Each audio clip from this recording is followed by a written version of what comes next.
Hi guys, Mike here from the Comic Checklist. In this one, we'll do a summary for the Amazing Spider-Man Omnibus Volume 1, written by Stan Lee and drawn by Steve Ditko.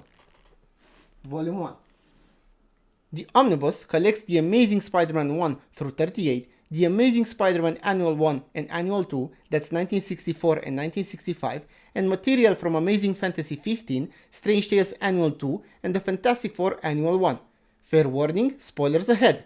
Do not forget to like and subscribe, and with that being said, let's jump into the story. Spider-Man, aka Peter Parker, makes his first appearance in Amazing Fantasy 15. We also meet his Uncle Ben, his Aunt May, and Flash Thompson. Peter, a high school student, is bitten by a radioactive spider and gets his superpowers: climbing walls, agility, and super strength, which he uses to make some money.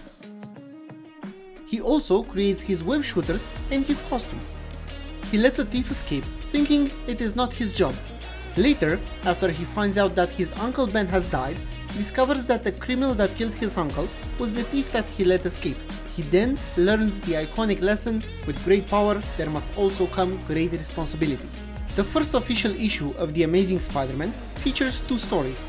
In the first one, we meet Liz Allen, Peter's high school colleague, J. Jonah Jameson, the Daily Bugle publisher, and his son John Jameson, an astronaut whom Spidey actually saves after his landing goes wrong. Even so, JJ manages to turn Spidey into a villain.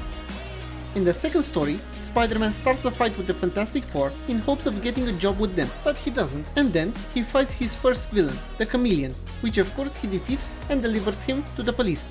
Twice. The second issue features the Vulture in the first story, which Spider-Man defeats using an anti-magnetic inverter.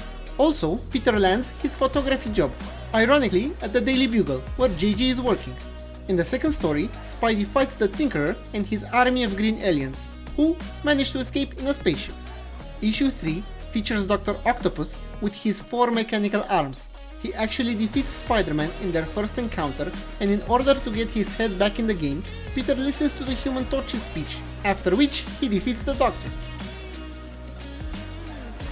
In issue 4, Spider-Man battles the Sandman, and Betty Brant is introduced, one of Pete's love interests. After he manages to defeat the villain, another problem arises for our hero. Everybody thinks he's a coward because he runs away when danger is close, aka the Sandman, and only comes back after the fight is over. In between issue 4 and 5, we find material from the Strange Tales Annual 2, where Spidey teams up with the Torch against the Fox, and material from the Fantastic Four Annual 1, with the same story as in the Amazing Spider-Man issue 1, where Spidey wants to join the Fantastic Four. In issue 5, Spider-Man faces Doctor Doom.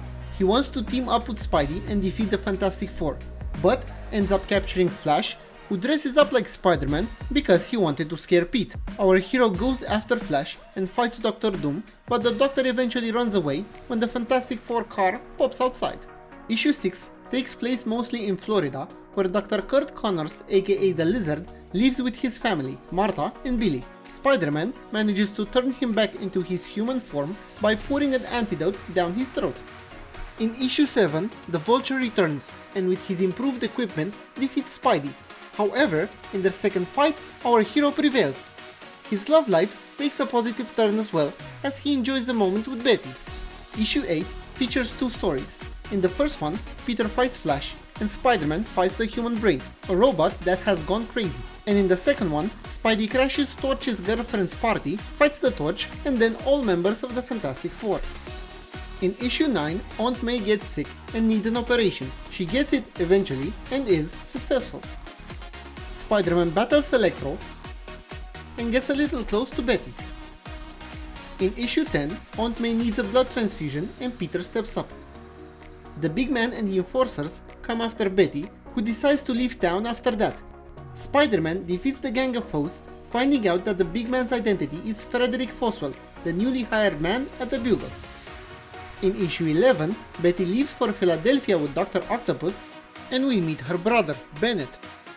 Spidey shows up, fights Dr. Octopus and other bad guys, but Betty's brother is shot and dies, while Dr. Octopus escapes. After the whole experience, Betty doesn't want to see Spider-Man ever again, not knowing of course that Spider-Man is Peter. Issue 12 brings us back to New York, where Dr. Octopus kidnaps Betty.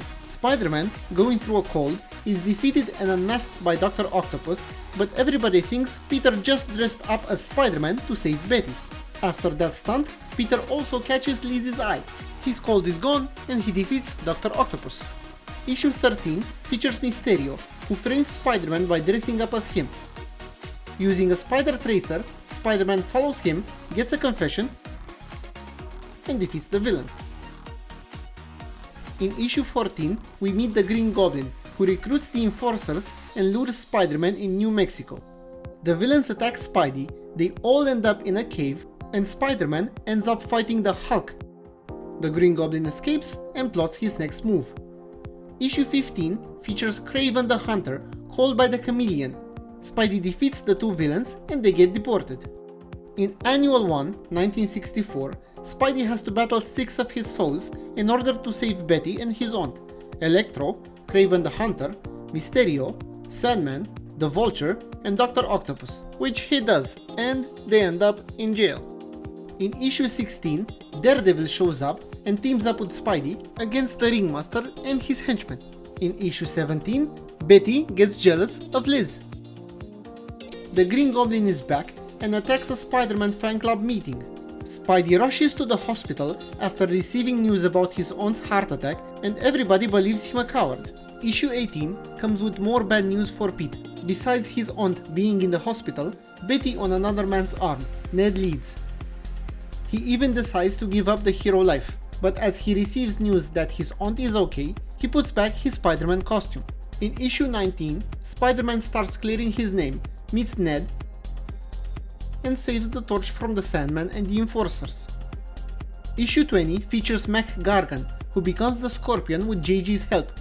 The Scorpion tries to kill JJ as he was the only one that knew his identity, but Spidey stops him. Issue 21 features the Beetle, one of Torch's foes. Spidey teams up with the Torch and manages to defeat the villain. In issue 22, Peter and Betty go to an art exhibition that is being robbed by the Clown and his gang of villains. Spider-Man defeats them with a little hiccup when fighting Princess Python and her snake.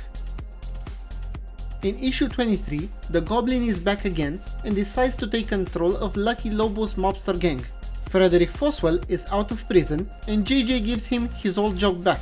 Spidey stops the mobsters, leaving the Goblin without his new desired henchman. In issue 24, Peter gets jealous when he finds a letter from Betty to Ned, and also he gets asked by Liz to tutor her. Spider-Man is tricked by a Dr. Reinhardt into believing he is going crazy, but he is prevented from revealing his identity to the Doctor, ironically by JJ. Reinhardt was in fact Mysterio. Issue 25 features JJ controlling a robot. Also, we have Mary Jane's first appearance, with her face covered by a flower. With the robot's help, JJ wants to unmask Spider-Man, but only finds an empty costume. In issue 26, the Green Goblin meets the Crime Master. They manage to rile up a bunch of criminals, and as the Green Goblin manages to defeat and capture Spider-Man, all of them start to follow his lead. In issue 27 though, Spider-Man manages to escape and fight the criminals, but the two main villains escape, the Goblin and the Crime Master. Later, the Crime Master is shot and killed by the police, his identity being revealed, Nick Lucky Lewis. Issue 28 features the Molten Man, which Spider-Man defeats by using his spider sense in the dark. We also have Peter's graduation from high school, where Liz tells him she can't compete with Betty or MJ. Annual 2, 1965, Spidey teams up with Doctor Strange and defeats Xandu. May your amulet never tickle, Spidey wishes Strange as they say goodbye. Issue 29 brings back the Scorpion, who breaks out of prison and wants revenge on Spider-Man and JJ. As they fight, Ned protects Betty, and after Spidey wins, he calls Betty, but Ned answers and tells him she is resting and can't come to the phone. In issue 30, the cat burglar robs JJ. Meanwhile, Peter finds out that Ned has proposed to Betty and leaves angry. The cat burglar strikes again, and Spidey delivers him to the police. In issue 31, Peter registers for college, and Aunt May is taken one more time to the hospital. Harry Osborn and Gwen Stacy get their first appearance, but they get a cold shoulder from Pete, who is worried about his aunt. Later, Spider-Man fights some bad guys who work for someone called the Master Planner. In issue 32, we find out that the Master Planner is in fact Dr. Octopus, and also that May is sick from a radioactive particle that probably came from Peter's blood transfusion back in issue 10. Dr. Connors tells Spider-Man that ISO 36 might help them, and that the Master Planner's henchmen have stolen it. Spidey reaches their hideout and fights Dr. Octopus, but he is trapped under a big iron unit and in danger of drowning. In issue 33, with all of his strength, manages to break free, get the ISO 36, make the antidote with Dr. Connors, and save his aunt. Issue 34 brings back Craven. While at college, Peter notices Gwen, and she notices him too, despite the cold shoulder that he gave her 2 issues back. He fights and defeats Craven, while at the Daily Bugle, Gigi has hired a new secretary. In issue 35, the Molten Man is set free and he resumes his criminal ways, but he is stopped by Spidey. At the Daily Bugle, Peter finds out as well that Betty has quit and throws a picture that he gave her a while back. Issue 36 features the Looter. At the space exhibit, Gwen sees Peter run away while the Looter shows up, believing he is frightened. However, she has doubts. The Looter escapes, but gets caught by Spidey when he decides to strike again.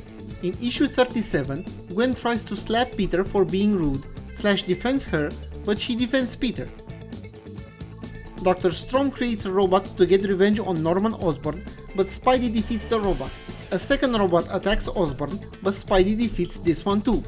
Dr. Storm dies of a heart attack after a rifle is fired. At the end, we see Norman Osborn cleaning a rifle. Issue 38 features a guy named Joe who falls in some electrified chemicals while filming a movie. Meanwhile, Peter and Ned wonder where is Betty. Joe goes crazy, but Spidey defeats him, and as a result of everything, Joe gets a long-term acting contract. And that's it guys, the Amazing Spider-Man Omnibus Volume 1. See you in the next one. Cheers!